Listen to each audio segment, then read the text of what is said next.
1, so we're going to go ahead and get started.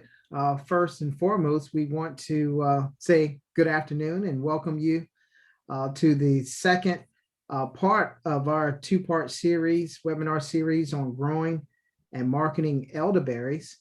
I will be serving as your facilitator this afternoon.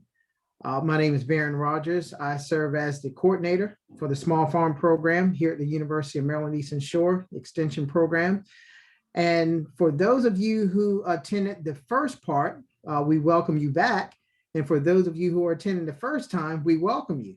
Now, this webinar session, we're going to be focusing mostly on the marketing aspects of growing elderberries. And so we're pleased to have a panel guest speakers for this session, and I will introduce them. First, we have Kate Johnson.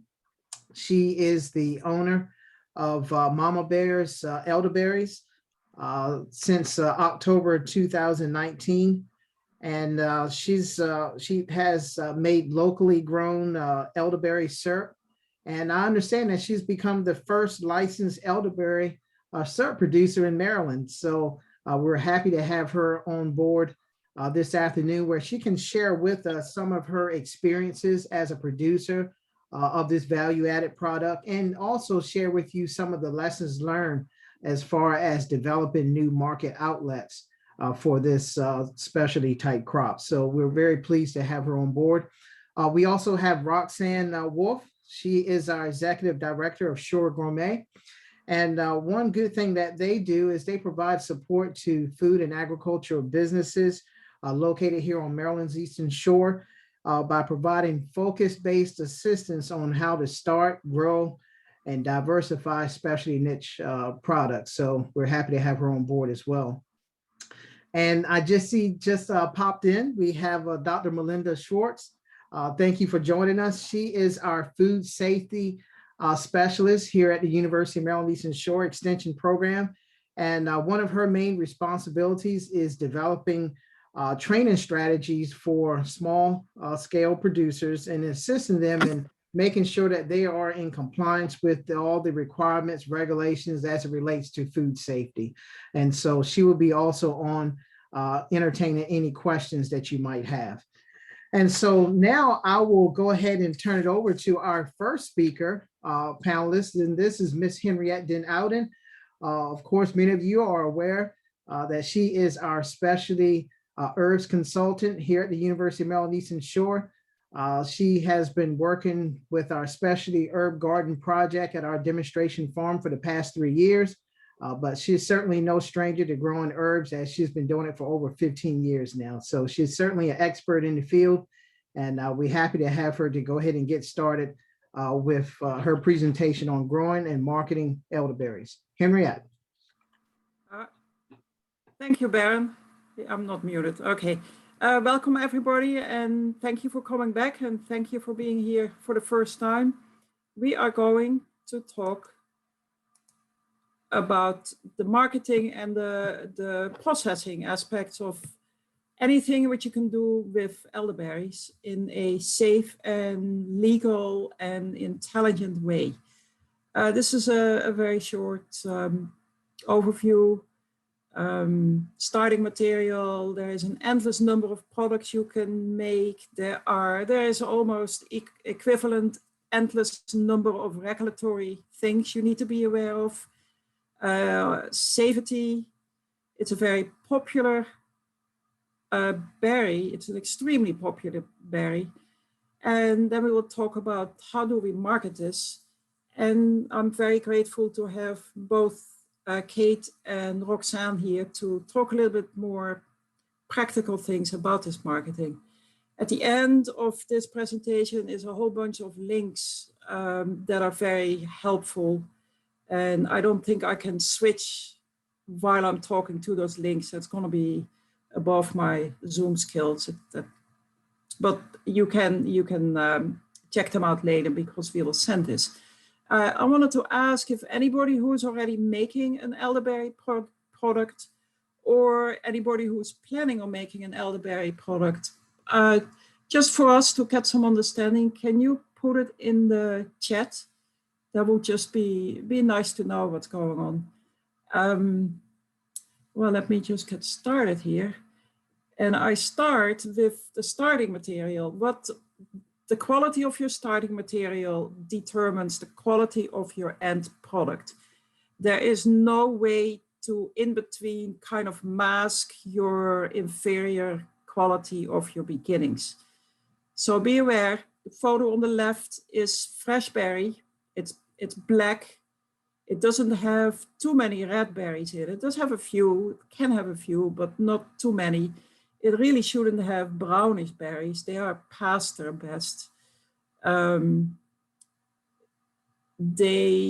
are not too many stems in between. In this case, there's no stems. They use the professionals destemmer. Definitely no leaves. If you have them, you want to pick them out.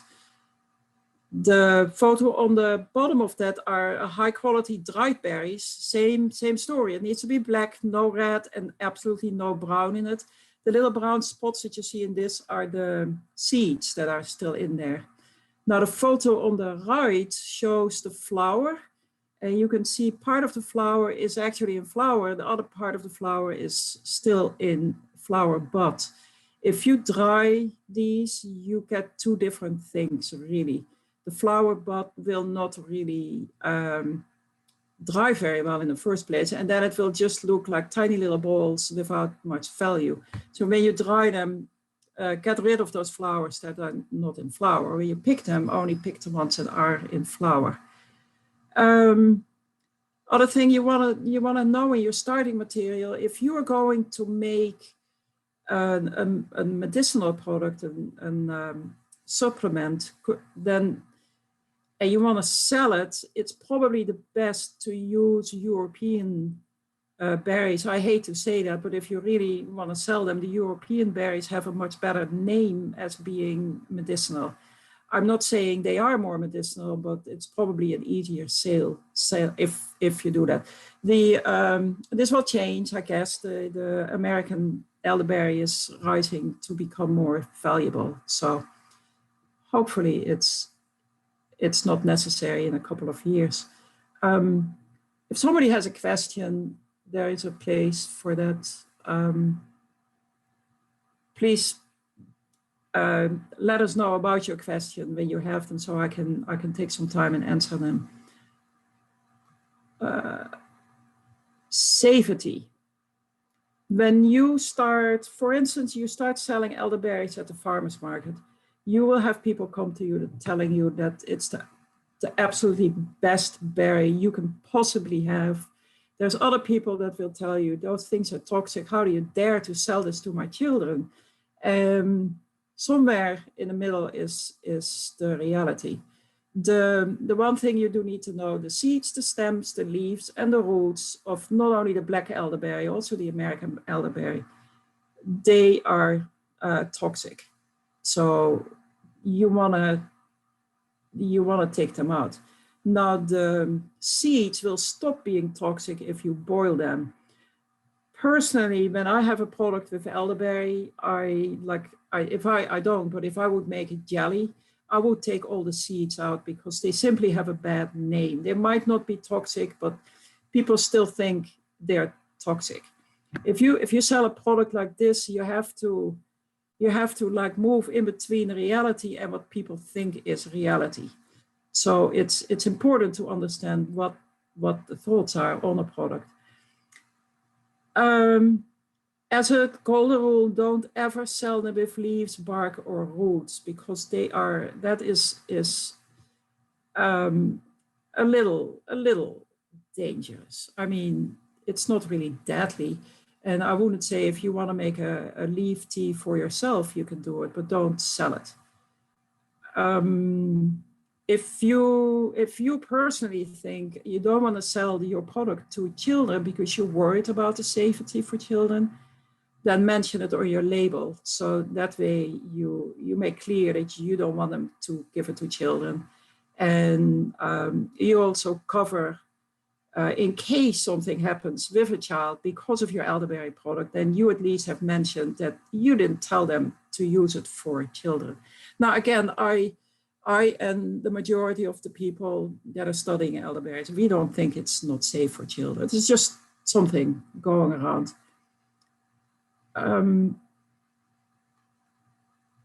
Here you go. What products can you make? So this is a whole bunch of products. And basically you can split them up in 5 categories. You can sell them as a berry, either fresh, frozen, or dried, or powdered. You can sell them in a sweet product like elderberry or elderflower syrup, jellies, fruit leather. I'm curious about this fruit leather from elderberry, or ice cream. You can make them into a more sour product like a barbecue sauce. For myself, I'm making elderberry barbecue sauce, and it's an old English recipe. It's fantastic. Should be a totally sellable product. Then you can make it into a medicinal thing like a tincture or the powder, or you can sell cough lozenges and tell them that it helps for a cold. Last thing you can use a berry or an elderberry for is make toys for children, which is fun if you do like a children camp. You can make whistles out of them. We have made with groups of children, we have made brooms out of them, the more narrow twigs. The flowers are really cool to use as a press and spray over it. You can do a lot of artwork with it. So it's a multifunctional plant. Obviously for the toy part, you don't need a license. So that's easy. The only thing you have to be aware of, if you have kids really sucking on the branches for a long time, it is a toxic material. So you don't want them to do that. So make it a very short activity. Now what is important is how do you make this and what regulations are there? And this is a beginning for that. Let me see what I have here. Oops. Oh God. There we go. On the top, you see this maze, because I realized for a lot of people and for myself when I started, it's like a maze. You have no clue when you just start where the entry is, where your end is. Because as soon as you start looking into making your own product, you're going to see a lot of regulations. And you need guidance. It's like you're walking through the forest and you don't know that those colored signs on the trees, that they actually mean there is a path. So you're just walking without paying attention to the help that you get. And you're probably gonna find really interesting spots, but you're not gonna end where you wanna end. And that's with the regulatory aspects. It's really not difficult if you do step by step. That's why we have the chess figures.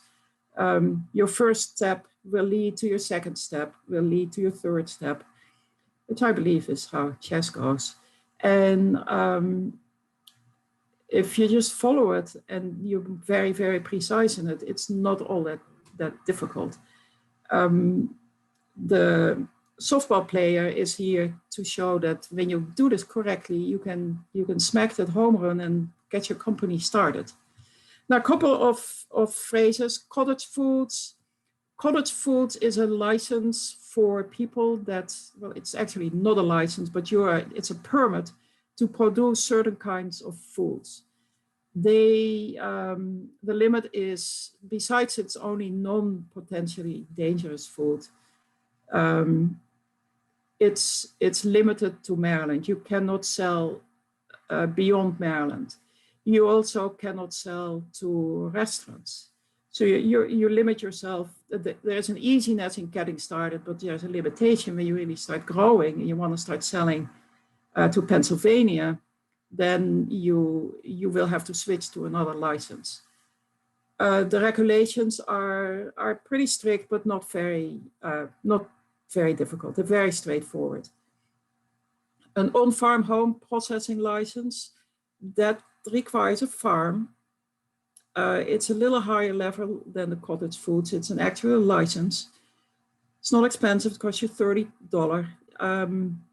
The good thing about it is you're allowed to sell throughout the US. You can even export your products if you have an export permit, but the health department will allow you to export.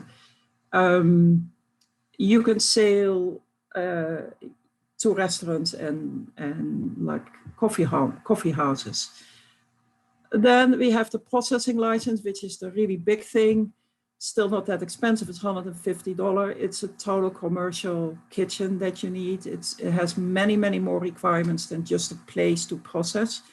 It's harder to get. In both the on-farm and the processing license, they require, in all the situations, you're required to keep your records, you're required to have a proven safe environment.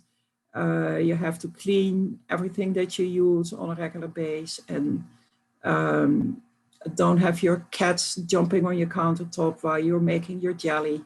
Very straightforward, but also a couple of like hidden requirements, like the distance of your hand washing sink to your work table. It sounds more complex than it is. If you really go step by step, it's not that difficult. On the left side, you see the food processing. This is only for people in Maryland. If you go to other states, you have different regulations. Maryland seems to have more regulations than other states, but you have to check it. And in almost all the states, it's not the agricultural department where you're going to, it's the health department. I have here the website of the health department, and we'll give that later. If you go to the processing department of the Maryland Health Department, they have a search area. You type in, like you want to know everything about on-farm home processing license, you typed it in and it all comes up. It's pretty clear website. You read the whole thing, you define what you think that you need. And then instead of right away going back to the Maryland Department of Health, please go consult with your extension services, wherever you are. If you're here, we have Melinda, who is here, who is always willing to answer any kind of questions. Do not go back to the health department before you really know what you need, because the health department is, in my personal opinion, they are not, if you think you know what you do and you're not that much willing to really listen to them, they are not going to help you. If you ask them straightforward for questions, they are extremely helpful and will really guide you through. But it's easier to ask questions if you first talk with your representative, your extension services. Really important. Then if you understand really everything, you go back to the MDH, the health department, and you just confirm everything. You should be totally ready to go. Then you start building. So you don't start building in the beginning. You start building or creating at this time. Then don't forget to connect with your county or your city, because they might have additional requirements. Like what we had in our own farm, we were not allowed to have more than 10 people at one time to see how we were creating our teas. We have a tea farm. So there could be some interesting requirements from your county. And I'm pretty sure cities have the same things. Go to your local health department and also go to your planning and zoning in case you start building things. I'm just mentioning it because sometimes you totally forget these kind of important things. Yeah, here's a whole overview of what you need for what. Fresh elderberries. I didn't mention that in the beginning. If you pick your elderberries, you want to sell them at your farmer's market, or you want to sell them to people that come in, one thing that's extremely important is that you cool these things off. You don't leave them sitting in the sun. They will start fermenting basically before you're ready to sell them. So you wanna cool them off in cold water, and then you wanna keep them in a refrigerator. If you have people come in that pick them themselves, make sure that they do not let them sit in the sun and then go do something else at your farm and then pick them up after 3 hours, because they will no longer be good. You need to have a refrigerator for them. If you sell them fresh, you're just like any other farmer selling fresh produce, and you have to deal with the GAP regulations. Melinda Schwartz, who's on this call, she can help you with the GAP regulations. I'm not going to spend more time on that here. If you make a syrup, Kate will be talking about it more, farm processing license. If you start freezing them, you need to have a full-blown processing license. And all honestly, I don't understand why this is, but you cannot just throw them in your freezer and then sell them. And I think it's because there are strict requirements for the temperature and the cleanliness of your freezer and the bags that you freeze in. Now, if you start making wine, and we have a wine specialist on the call too, we didn't introduce him, but if you're considering making wine, there is a website, see, ttb.gov/wine, that is like the entry website for anything you want to know for wine. This is federal, this is not a Maryland regulation. It's pretty clear, you cannot just start a winery for several reasons. There's the federal, there's the Maryland regulations, and then there's also, I didn't put it here, there is a Maryland Wine Association, which is very helpful. County, your town, the county might have regulations, like in our case, we would never be able to have a winery here because we are not allowed to have more than 10 people. It's not going to be a profitable winery. Your town, of course, your parking and all kind of stuff. Check them out and make sure you do everything, because you're doing a huge investment with wine. If you're not going to be able to sell them legally, it's giving you a limitation. The jellies, just like blueberry jelly, cottage food. Now, there is one trick here with the elderberry I didn't mention before. If you have a pH that is below, so pH is the level of acidity. If it's below 4.6, which is a measurement, I guess most of us are familiar with that. If it's below 4.6, it's safe, because the acidity will kill any kind of bacteria or fungus that enters it. If it's above 4.6, you have to do something with it because it's not safe. So the requirements are different, and that's why you need a processing license for that one. Not an on-farm processing license.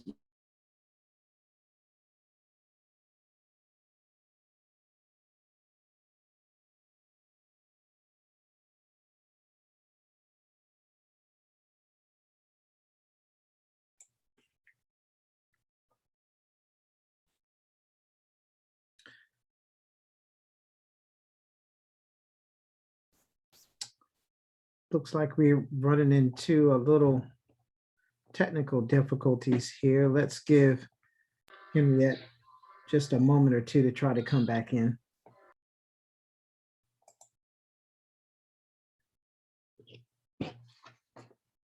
And while we're waiting, I could just say with the pH, I'm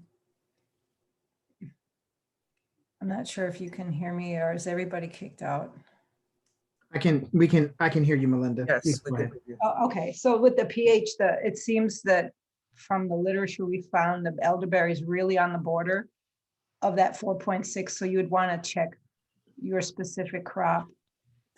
It could depend on soil. You might be able to change that pH depending on how you treat the soil, but it's pretty important that you would measure that if you want to make a jelly, to be sure that you're under the 4.6, because some of them are like 4.7.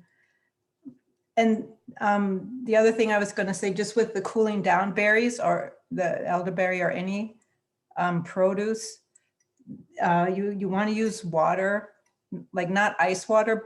I mean, best would be just stick it in the fridge probably. Or use a water that's like within 10 degrees of the temperature of your fruit or vegetable, because a bigger difference will draw water into it'll draw the water into the produce, and that'll bring whatever bacteria, microorganisms are in the water inside the produce as it cools the produce down. It kind of creates like a vacuum as the produce cools down. It makes like there's a vacuum in there and it pulls, it depends on the fruit, but so you're not supposed to use really ice cold water to do that. At least that's what some of the latest research has said. So I just thought I'd quick throw that in there. Melinda, okay, I see Henriette coming back in, but before she starts back, we do have a question here.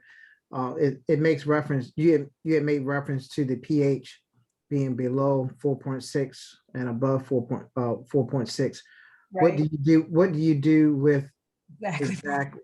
Yeah, did you see that chat? Did you see Yeah, that? Can you address that? They worded it. I have the document up here. Let me see how it's worded. It's just take me just a second. To a pH of 4.6, a pH of 4.6 or less. So 4.6 is okay. 4.6 or less. So if it's 4.6, fine. If it's 4.61, maybe, yeah. So you want if just stay below 4.6 and below. Thank you, appreciate that. Yeah. I saw Henriette come back in, but she went back out. She must be experiencing some. If you're still getting back on, I just wanted to comment about the pH. Like, so for the health department, for the syrups that I do, like if it's 4.6, like I have to test it, before bottling and then wait 24 hours and like pop open a bottle to check the vacuum seal and pH test it again. And like if it's 4.6, they want me to destroy it. It needs to, at least that's what they've told me. So when I make it, if I have to make it a certain concentration or, and normally it's like 4.3 or less every time. Okay. So for some reason, every now and then I'll get a higher pH, and I don't know, it has something to do with the concentration of water to elderberries, or I don't know, but I haven't had a problem. I mean, most every time when I'm dealing with elderberries, it's normally around 4.3. Oh, that's good to know. I mean, it does read here, canned foods or the jellies, pH of 4.6 or less. So theoretically. Yeah, I think that's right. Boy. I think that's right. I think the problem is that most pH meters have a +2, -2 of like error. Yeah. So they say if it's 4.6, if your pH meter has that 2, not that accurate. Yeah. Yeah. Then yeah. Sure, that makes sense. Thank you, Kate, for sharing that.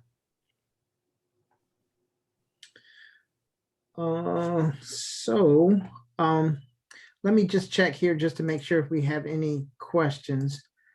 Baron, we have several raised hands, and since there is kind of a break in the flow of the presentation, do you want to go ahead and recognize them? Sure, why not, please.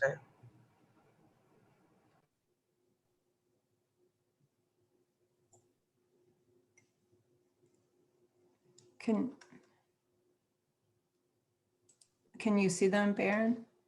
I can't. I see the hands raised. So Suzanne, how is that going to work? Are you going to let them? Wait a minute. So we got to switch from participant to attendee, and then you can see. So Elizabeth Olson. So we gotta allow Elizabeth. I'm gonna allow you to talk. Is that going to work for you, Elizabeth? Did I Yes. Or I tried to allow to talk. Ask to unmute.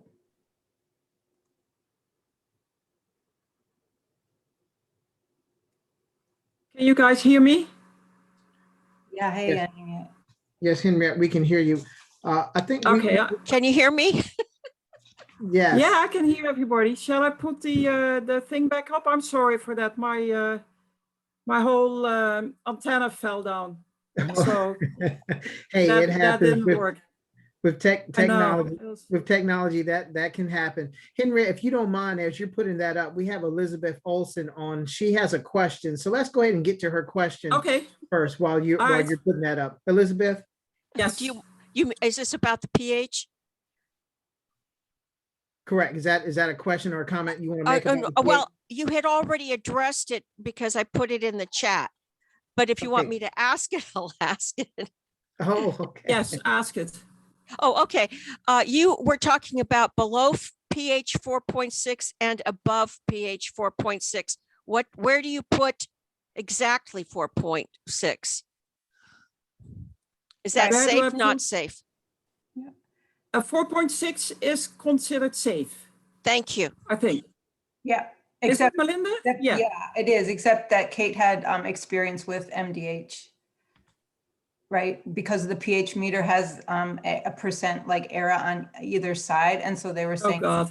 Yeah. Yeah, so like scientifically 4.6 is safe, but when you're testing it with a pH meter, because they can go plus or minus 2, they're not always exact.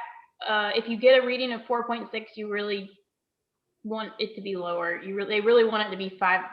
I mean, they say in the regulations 4.6 or less, but really you'd want it to be like 4.5 or less with your pH reading, because it could technically still be, too high with your pH meter, if that makes sense.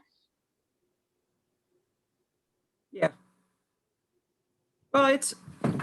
Do they have requirements for the pH meter that you use? They want it to be calibrated before each batch, so like a 3-point calibration meter. Okay. Okay. Suzanne, can you give me access to my own screen again?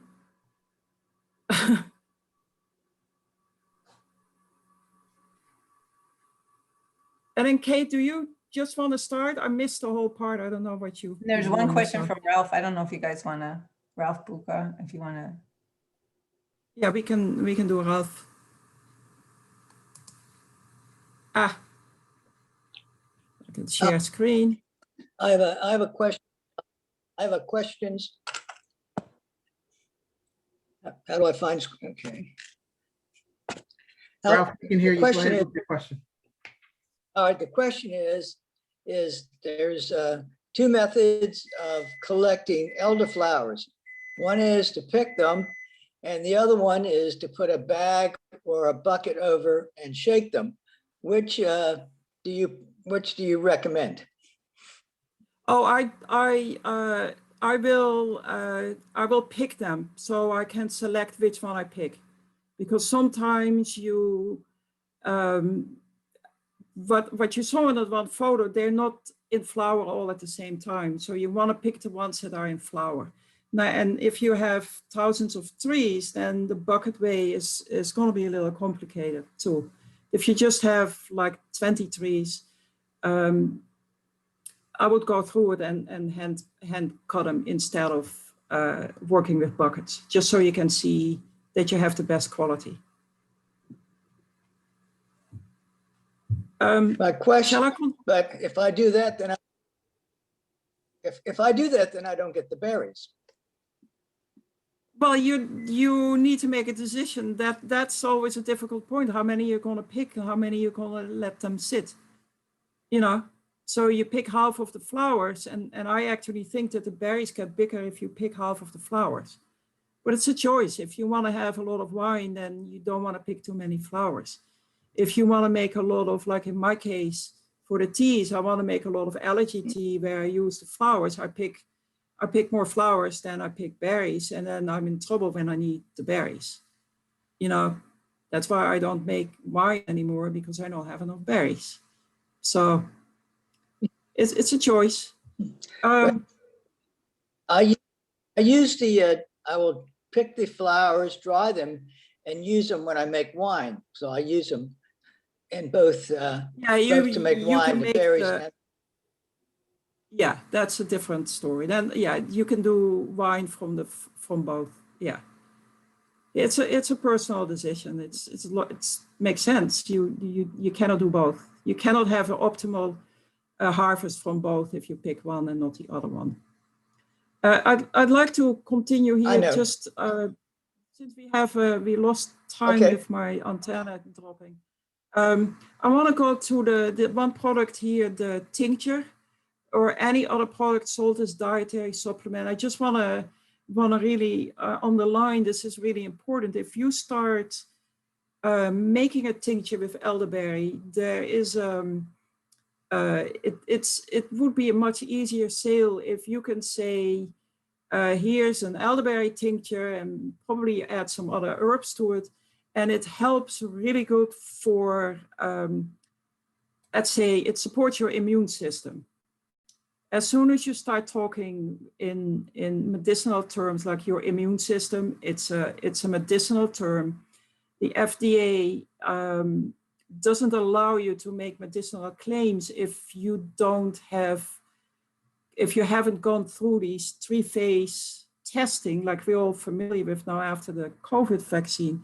They basically, as soon as you make a dietary claim, you should have gone through these 3 phases, just like the vaccine had to go through the 3 phases. Now saying it supports your immune system is really on the border. You most likely can get away with it. If you start saying this tincture will help or will prevent cancer or fight cancer, that's a giant red flag for the FDA. And you don't want to do that. First of all, it's not really sure if it fights cancer, and does it fight all the cancers? We don't know. So that's one reason. But they simply do not allow you to make these kind of claims without actually selling an approved medicine. Do not say it lowers your cholesterol or it lowers your whatever. Don't use the medicinal terms, the health terms. You have to keep it fake. Like, you can take the risk. It strengthens your immune system. Don't say immunity. You can say it gives you more energy, or it's I can't come up with anything else, but don't be as straightforward like, hey, it lowers your cholesterol, because they don't want you to do that. Very important, if they catch you with that, and they do actually really check this out, all they do the first time is just ask you to stop doing it. So it's not like you get $1 million charge on top of you, but you don't really want to deal with the FDA. They will also start checking every single paperwork you have. So be very careful with that. Same for if you make gummies and lozenges. If you sell them as cough syrup, then that's a different thing too.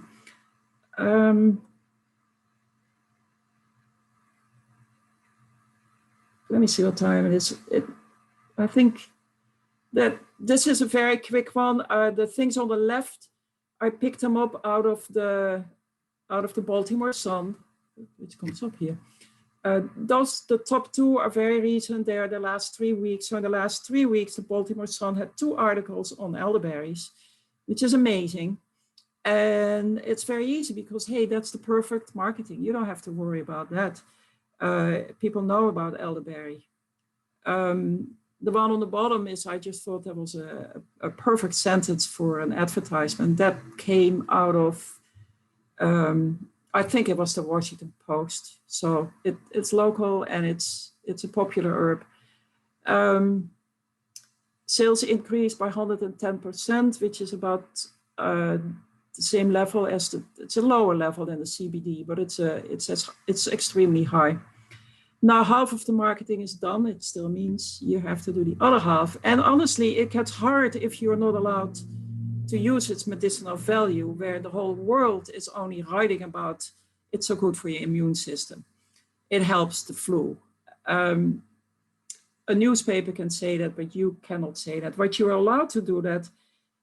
You're allowed to do that in like not in like presentations where you talk in general and not specific on your product.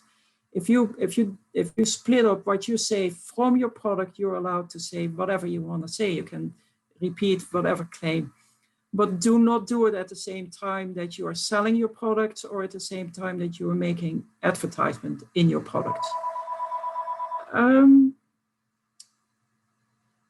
This part of the marketing, I think we should go to Kate because she is much better at the marketing and has practical examples. And then you guys can go over these questions when you get the presentation. Is that okay, Kate? Yeah, that sounds good. Hold on, I'm gonna share my screen, if that's okay. Mm-hmm. Oh, I need to stop sharing.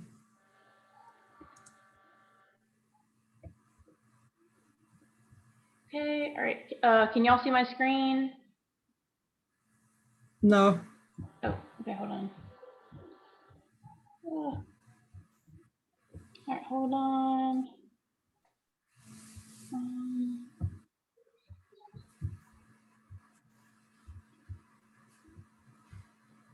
Okay, now can you see it? Yes. Yes. Okay, all right. Hold on. Let's see.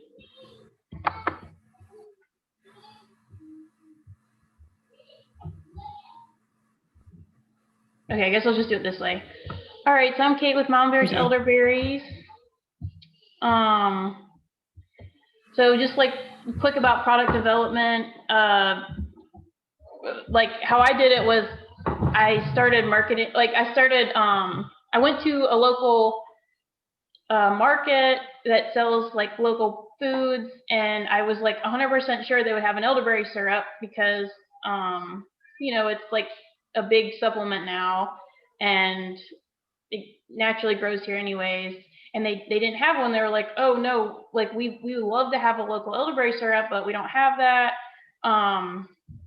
So I started researching it, talking to the health department, and I talked to other moms. I was like, was this something you would buy at the store for you and your families?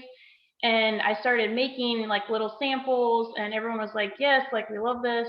So it was enough like for me to see there was a market for this and go ahead and start basically developing the product.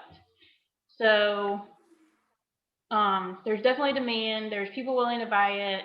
I looked at how much it would cost me, price points, and people were willing to pay that. So the next step was kind of building my brand.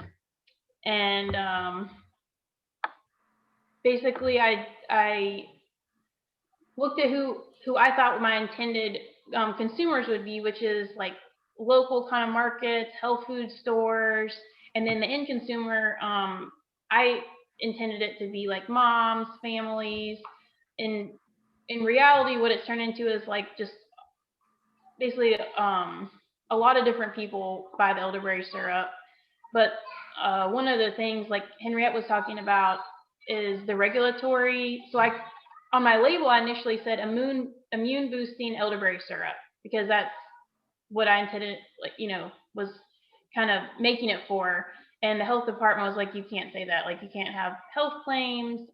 That's making a health claim. I couldn't put dosing on it. I had dosing, you know, like take a tablespoon. They're like, that's the FDA. So basically, the only thing my label says is what's required is, you know, elderberry syrup, the ingredients. So I had to really get creative with the label to make it appealing, since if you didn't know what elderberry syrup was, you'd still want to buy it, essentially. So this is, you know, basically what I talked about. You know, you want to check your costs, like, is this going to be profitable? What kind of price point are you going to have for wholesale, retail? If you want restaurants to also use it, would you have a different price point for that? Like if they're buying in a different container, a larger container, a larger quantity than even wholesale at a time. And then shelf life. So like we talked about the pH, like is this one going to be vacuum sealed or is it going to be fresh? So all these things, the health department, at least for me, was very helpful because when I started talking about elderberry products, they were like, we don't have any elderberry syrups or elderberry type products licensed right now, so it's kind of new to them. So we kind of, you know, they kind of helped me figure it out as they were figuring it out too, like as far as like pH and safety and shelf life, and all that. So I would recommend talking to them because they were very helpful. I didn't realize you could talk to the extension office. Otherwise, I probably would have done that too. So branding, you want your brand to kind of resemble what you're trying to market, obviously, and who you're trying to market to. So for me, health conscious, eco-friendly, you know, I'm plastic free, 100% recycled paper labels. And then for my logo, I wanted it to kind of embody like, this is like for your family, this is for your kids, for you. So I chose like mama bears. Regulatory, like, one thing that was helpful for us that saved us a lot of money is we were able to start with the on-farm processing license for this, which is a lot easier than starting in a commercial kitchen initially. But you're going to want to look at like the cost of if you're going to need to run a commercial kitchen, the different license types, your label, you want to make sure that's in compliance. Like I kind of wasted some money in the beginning developing this cool label that I didn't realize, you know, you couldn't say all those health claims. In fact, you can't even have a nutrition label that has anything other than the basic nutrition facts. So if you're trying to say that this has all these extra nutrients, you can't do that either. That would be FDA too. So just make sure you do your research on all these things because it'll definitely save you some money and time. So for marketing, this is something that's always evolving for me that I learn. I swear like every month I learn more and better ways, more efficient ways to do this. But one big thing is it's not just, you know, trying to appeal to like, you want to appeal to your wholesale market, but you also, once you get to the wholesale market, want to make sure this is something that's going to be visible for the end customer, because the wholesale customers aren't going to continue buying your product if it doesn't sell to the end customer. So with every new store, I include a free like signage. Sometimes bigger stores, where this would be a lot harder product to find in a big store, I'll say, you know, for your first like month, I'll do 30% off the regular wholesale cost if you'll display this in a place like, you know, in the front of the store or like on an end shelf.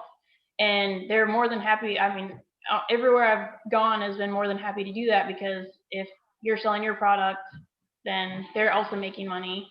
So just the little considerations like that really make a huge difference, because also once people see your product, even when it does get moved to the regular shelf, they know your product's there, so they're going to still be looking for it, or they'll be asking for it once they've been using it. Getting into retail locations, another way that I've gotten into a lot of retail locations, aside from the fact that Elderberry is like huge right now, so it's actually pretty easy as an Elderberry product to get into locations. People are really willing to, you know, try your product out just because Elderberry is so popular right now. But one thing I've also been doing is places that were a little more hesitant. I'd say, look, like it would almost be like a consignment initial case or two. I'd say, look, you know, here's the signage in a case, and if it doesn't sell, I'll just pick it in like a week or so. I'll pick it back up. Otherwise, just pay me, you know, when it sells that week, and then when you order more. And like every time that has been in the event that I needed to kind of leverage that has really helped. I mean, it has worked because it always sells once it gets there. There's so many different ways to market your product. So like email subscribers, I'll do like deals and stuff that are just for email subscribers, and I don't over email. Like I maybe do like at most like one email a month. And then social media is really big to kind of grow your brand and engage your followers. and your website is another helpful thing. Like I just started doing blog posts because that's another way to draw people into your website. So just these are the final things on marketing. Details, like for instance, if you're an eco-friendly product and then you're using like a bunch of plastic to ship your product, that people aren't gonna like that. So, and then like little cards, thank you cards, everything. Think about like the packaging too. That's important. I do a lot of collaborations. Oops, sorry. Hold on. So like right here, like Heritage Chocolates is a local chocolate place. Like collaborations are huge. Like they get you more people to recognize your product. Right now, I just got into a local cafe. So they're doing like elderberry lemonade, adding that syrup to elderberry lemonade, and they're adding it to like smoothies and stuff. So I've had like a huge surge of sales because people that wouldn't normally have known about my syrup are now seeing it on their menu. So collaborations are really big. And then like on your social media and other places, like highlight these store locations, because not only are like when you support the store and they support you back, you're also getting people from that shop at that store to see your product. And then brand supporting merchandise, like I just came out with these locally made elderberry shot glasses. So like my biggest customers, my most dedicated customers are like the people that bought that, like they are in the brand. They are like, that's, you know, they want to take their shot of elderberry syrup every day. So they, you know, you could do t-shirts. There's like some hats. There's so many different options of ways that the people that want to support your brand and your product you can kind of also market through their use of stuff. Because like when you have cute merchandise, they're gonna post up on social media like, oh, look how cute my elderberry shot glasses, and I'm taking my shot of elderberry syrup, and then their friends are gonna see it, and it's just you know, chain reaction basically. Another way for networking, I do like a lot of giveaways where I'll do other local products. So that, you know, connecting with other local makers and other local businesses is another way to really get new people to see your product, a great way for marketing. And then on social media, I do like a lot of sharing creative ways to use the product, pretty product photos, and a lot of like I've gotten a lot of free photos, free videos from, there's so many different places. Like one is Live Local Maryland. They did like a free interview for me, free like professional video. They did free product photos. There's a lot of places out there like that you can get a lot of free advertising if you look for it. Like I talked about, email deals just for email subscribers, and then sharing like your farming stories and adventures. A lot of people really enjoy that, like seeing the process of where your product is coming from, so they can kind of see like, you know, your practices and kind of feel like they're part of your like adventure, I guess. So that's it for me. Thank you, Kate. We appreciate that. Thank you. I believe at this time, and I know we had a couple questions in, but I wanted to use this, I guess, this opportunity. I believe Roxanne Wolf will kind of join in now. And Roxanne, if we can just kind of get you to go ahead and talk a little bit of, I guess, about Shore Gourmet and some potential opportunities. Thanks, Baron, and thanks, Henriette, for having us. We are in Denton, Maryland. We actually have an Incubator Kitchen where folks can come and rent the kitchen, you know, so they don't have to provide themselves a food safe environment and can pilot starting products. We have somebody who produces kombucha there. The interesting thing is with the elderberries, we were looking, this is hibiscus actually that is from UMES, one, you know, with in the baskets that we freeze dried and dehydrated. So we've actually done some value add for some of our farmers by freeze drying or dehydrating products, or actually even making sauces out of their products if they're not able to do it, if they have a recipe. But the Incubator Kitchen is great to be able to start off as Kate did, to be able to rent a food safe environment, you have to have, we take you through all the things that you need, who you need to talk to, the health department, as well as the licensing and insurance that you might need in order to be able to start in an incubator kitchen and getting your own product if you're unable to do it at your own home as a cottage industry.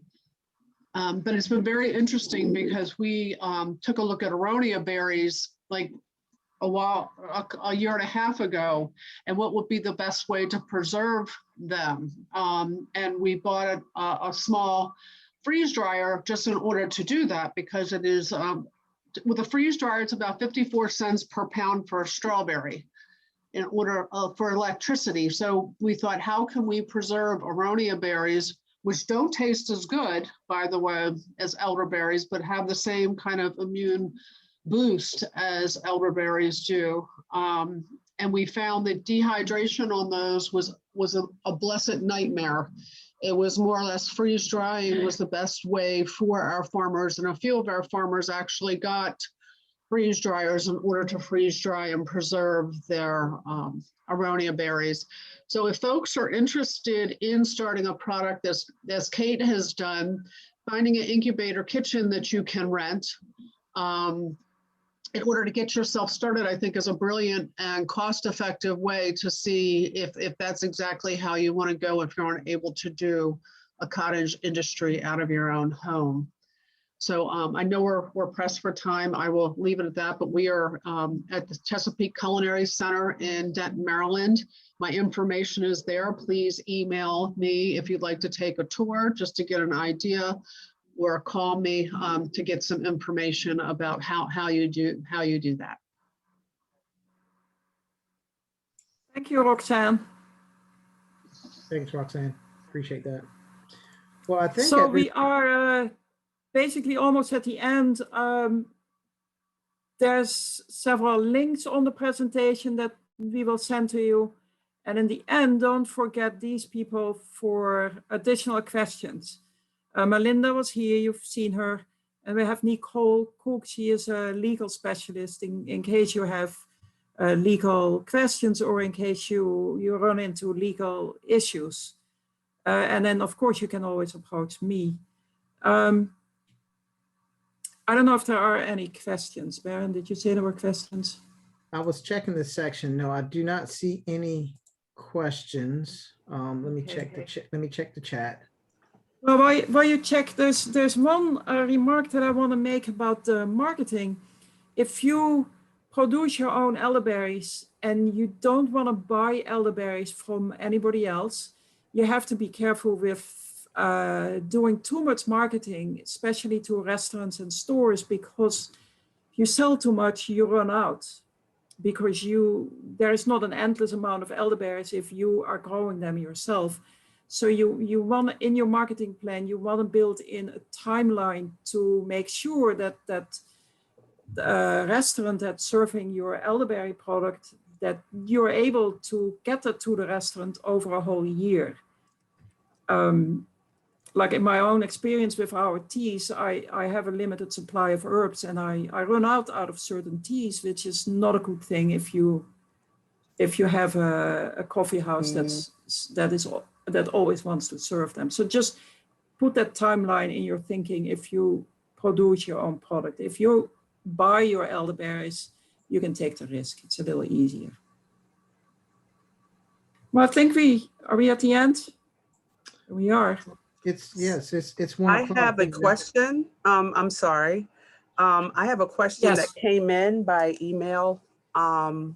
And so if you have a few minutes, I'll be happy to read it to you. Yes. Yes, okay. I'm good. So it says, my question would be concerning the elderberries that are being grown in Maryland.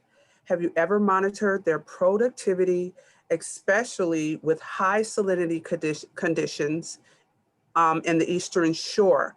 How do you ensure that the pH is 4.6 or less for good wine production?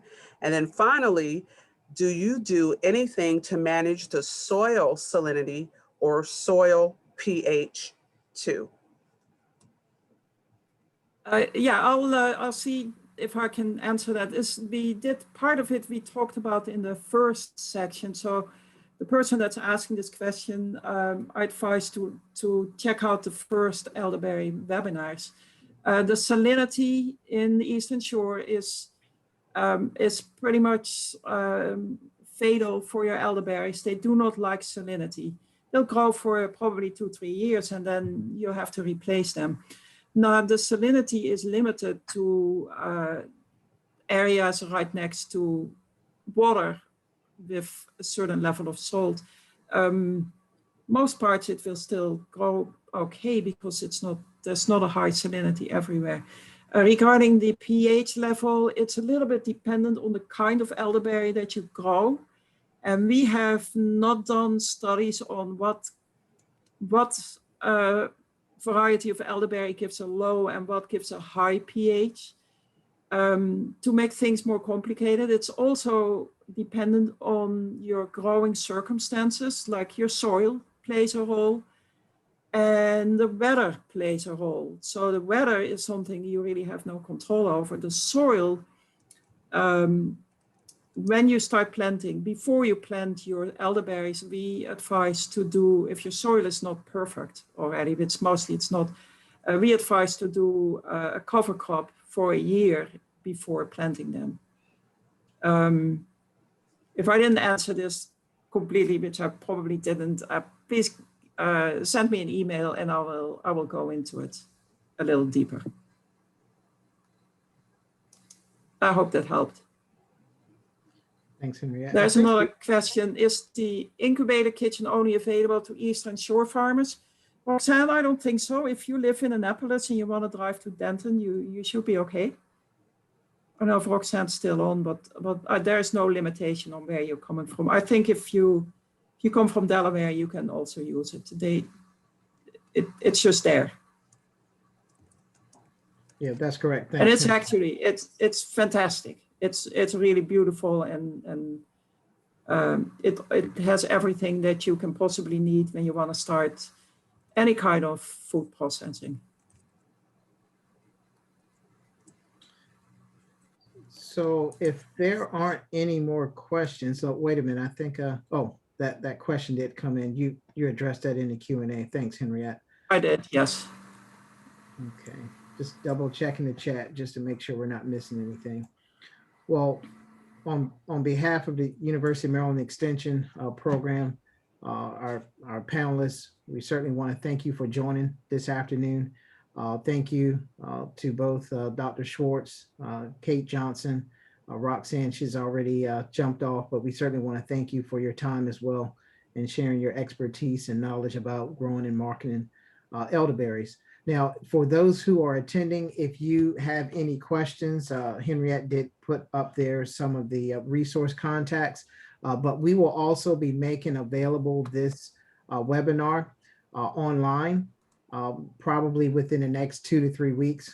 We will probably send you notification when that is available and up. And so if you want to go back and just see some of the things that you might have missed within the PowerPoints, slides, or any other resource information, we will make sure that we will have that available on our website. So thank you so much again for all of you who are joining. We look forward to seeing you at our next webinar session in the coming months. Thank you so much.